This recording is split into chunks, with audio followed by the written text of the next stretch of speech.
घने जंगल के बीच एक शांत और रहस्यमय गांव था जिसका नाम था विषधरा।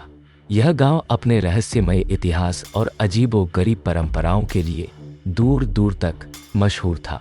गांव में एक प्राचीन मंदिर था जिसके बारे में कहा जाता था कि उसमें देवी काली का निवास है। मंदिर के गर्भगृह में एक मूर्ति थी जिसके चरणों में विषैले सर्प कुंडली मारकर बैठे रहते थे। लोग मंदिर में पूजा करने आते लेकिन सावधानी बरतते, क्योंकि कहा जाता था कि देवी का आशीर्वाद केवल उन्हें मिलता है जो सच और साहस के मार्ग पर चलते हैं। इस गांव की सबसे बड़ी पहचान थी विषकन्या, जिसका जन्म विष से हुआ और जो खुद विष के समान घातक थी। ऐसी ही एक विषकन्या का नाम था नीलम। नीलम का जन्म एक दुर्लभ योग के अंतर्गत हुआ था। जन्म के समय से ही उसके शरीर में विष का प्रवाह था। कहते हैं जब वह केवल 5 साल की थी तब उसने गलती से एक बिच्छू को छू लिया था और वह बिच्छू वहीं मर गया। नीलम का पालन पोषण गांव की सबसे बुजुर्ग महिला माया देवी ने किया था। माया देवी इस कला की संरक्षिका थी।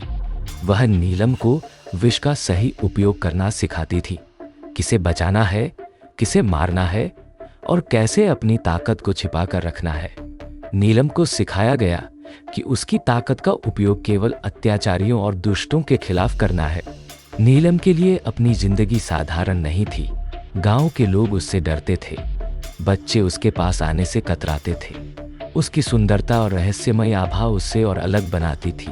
वह चाहकर भी किसी से दोस्ती नहीं कर पाती थी। माया देवी ने उसे समझाया था, तुम्हारा भाग्य दूसरों से अलग है।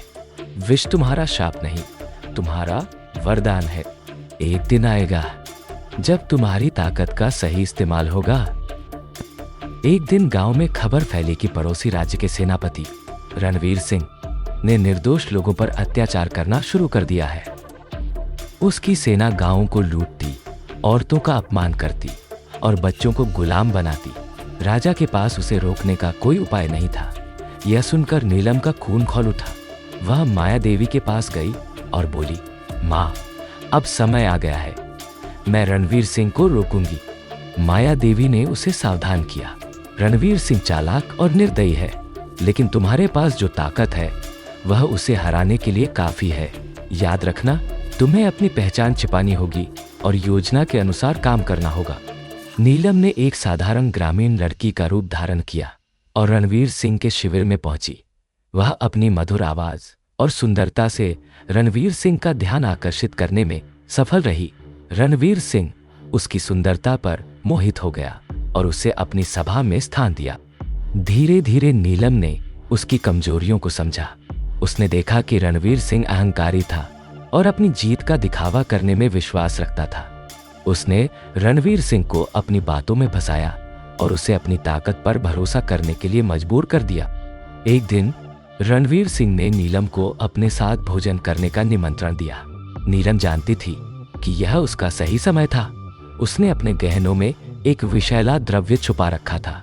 भोजन के दौरान उसने बड़ी चतुराई से रणवीर सिंह के गिलास में उस द्रव्य को मिला दिया।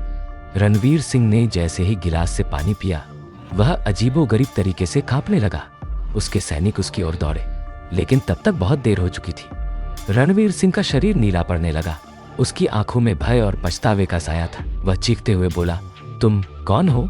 नीलम ने मुस्कुराते हुए कहा, मैं वह हूँ जिसे तुमने कभी हल्के में लिया।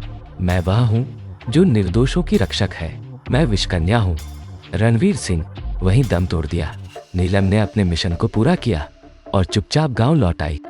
जब गांव वालों को नीलम की बहादुरी के बारे में पता चला तो उनका डर प्रेम और सम्मान में बदल गया। लोग उसे देवी की तरह पूजने लगे, लेकिन नीलम को दिखावे से कोई लगाव नहीं था। उसने माया देवी से कहा, माँ, मेरी यात्रा यहाँ खत्म नहीं होती। ऐसे कई रणवीर सिंह होंगे जिनसे लड़ना पड़ेगा। मुझे जाना होगा। माया देवी ने उसे आशीर्वाद दिया और कहा, जाओ नीलम, ये तुम्हारा धर्म है, लेकिन याद रखना, अपनी ताकत का उपयोग केवल न्याय के लिए करना। नीलम उस दिन गांव से निकल गई। उसकी कहानी गांव वालों के दिलों में बस गई। विषधरा गांव का हर बच्चा उसकी कहानी सुनकर बड़ा होता और नीलम की तरह निडर और न्यायप्रिय बनने की कोशिश करता। कहते हैं नीलम आज भी जंगलों में भटकती है, अत्याचारियों को सजा देती है और जरूरतमंदों की मदद करती है। उसकी आंखों में जो चमक है वह यह याद दिलाने के लिए काफी है कि विष भी एक वरदान बन सकता है अगर उसका उपयोग सही दिशा में किया जाए।